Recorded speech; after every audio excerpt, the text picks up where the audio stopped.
The chemo took forever. My job, Millie said, was to turn up with treats and try not to be annoying.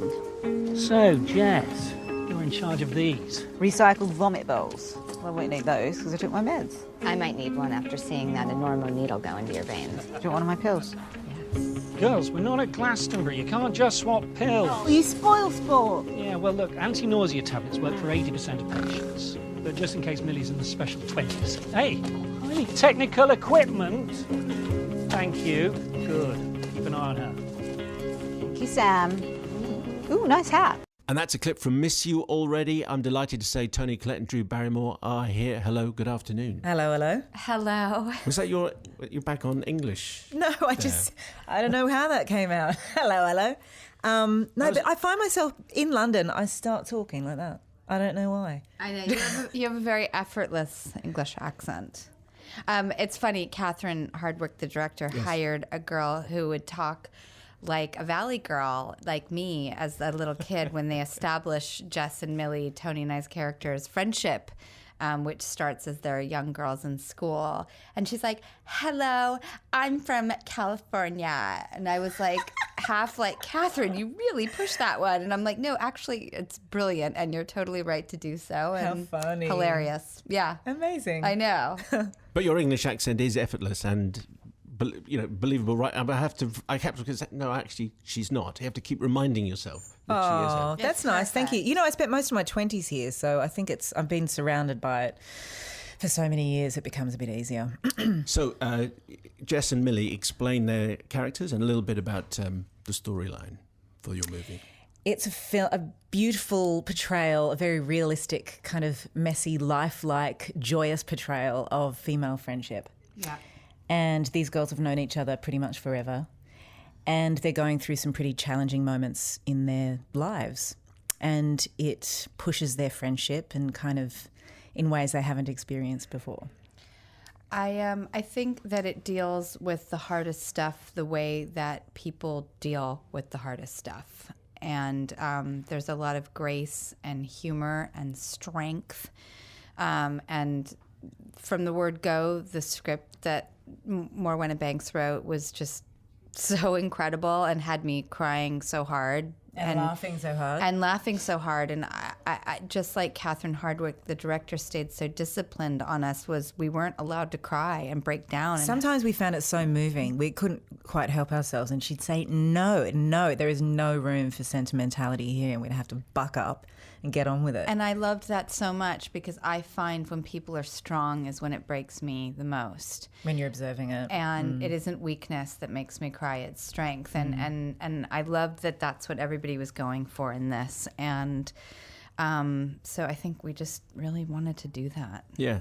I think people will be intrigued by the fact that not surprised that you read the script and felt emotional, but then even when you're acting through the scenes that is still emotional even after a few takes. Dude, when we're watching it, it's emotional. Yeah. It's just inherent in the piece. There's no way out of it. You know, it's emotionally very high and funny, but it's also profoundly deep and moving. I think that it's also just such a love story. And platonic love. I've always loved those kind of stories as an audience myself, because my friends really were my first loves and first family in my life, so I respond to those. But it's about love and what lifelong love is, and it goes through selfishness and messiness and heartache and humor and strength and taking care of each other in a way that you would take care of any spouse or child. And I think it is a film about love. But the messy stuff you're talking about, I'm aware we've done the messiness of life, you know, the reality of putting one foot in front of the other and making mistakes and then, you know, landing somewhat correctly and then falling off again. And it's about breast cancer. It's not about breast cancer. I think it's about friendship and it's about love. But my character is incredibly narcissistic. She has her priorities a little out of sync, and she finds out she has breast cancer, and it takes a long time for her to change. I don't think she's very much a fighter, really ballsy. She's a wild child. She's so much fun, and it was very much fun to play. It was fun to play. Oh God, yeah! Are you kidding me? It was fantastic. I mean, you ache for complexity in characters, and it'd be too easy if she was this saintly woman, or that she suddenly turned into a saint. She very much retains these cow-like qualities, you know. And in the end, I think her journey is that which I guess sums up the film, which is learning to appreciate what you have. You know, the film is a great reminder of that. We get so caught up in life. And yes, of course, it is about cancer, and it's about life and family and, you know, people's behavior and birth and longevity and moving on and having to keep going on and children. It's about a lot everything of things. in life, really. But a responsibility on getting it right. You know, if you're going to portray someone who is as ill as your character is, you have to get that absolutely spot on. She was very thoughtful about that. I was determined to do that. I didn't want to misrepresent the experience in any way, given the fact that it is everywhere, this bastard of a disease. And, you know, I'd personally lost good friends and have other good friends who are still here. And Morwenna herself, Morwenna Banks, the writer, you know, this is very much a work of fiction, but it's very influenced by personal experience. And there are just so many people out there living with it. I didn't want to misrepresent the experience in any way, shape or form. Yeah. There's a scene where you have your hair shaved, which is a very traumatic moment. There's humour in there as well, because Frances de la Tour is the... Isn't she the best? She's so cool. She is the best actress ever. I love her. I felt so lucky to be doing that scene with her. Yeah, is she actually doing the hair shaving? It was so lovely of her to do it, yes. And she'd only practiced on one other head. She did a great job.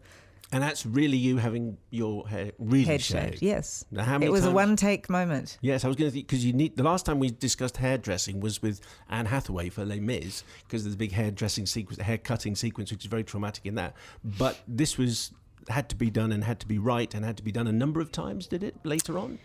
You mean I had to keep being shaved to retain the no-hair look, throughout the film, yes. I think it was traumatic, definitely for the story, and I think the people working on the film around me were concerned about how I would feel about it more than myself, because it was the 5th time that I had shaved my head, personally.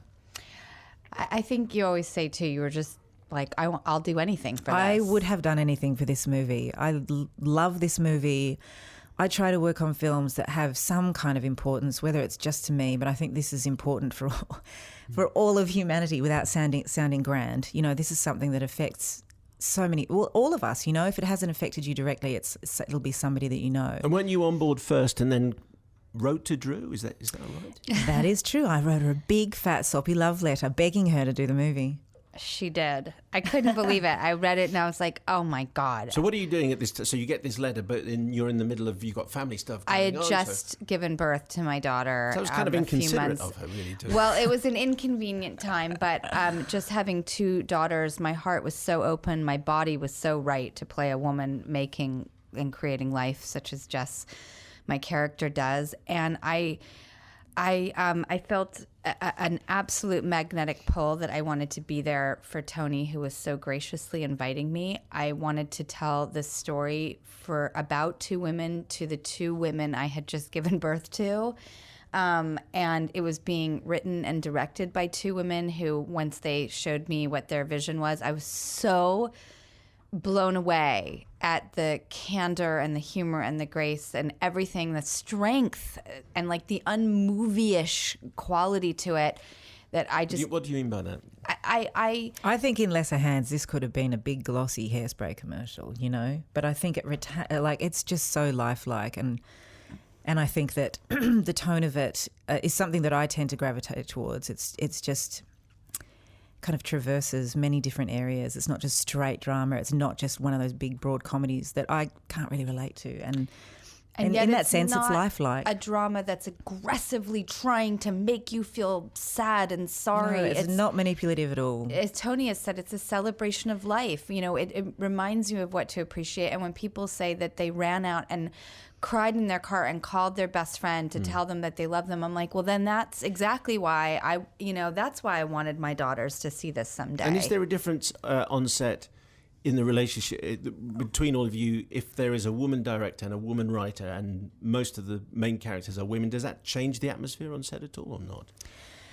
Look, I'm a humanist. I don't want to be sexist. I think all the right people were hired for all the right jobs. And I think women are inherently perhaps a little more intuitive or, openly emotional. And I think that probably lent itself to the experience. But oddly, Catherine was just so disciplined about the strength, and I think went She against, never let it get sentimental, ever.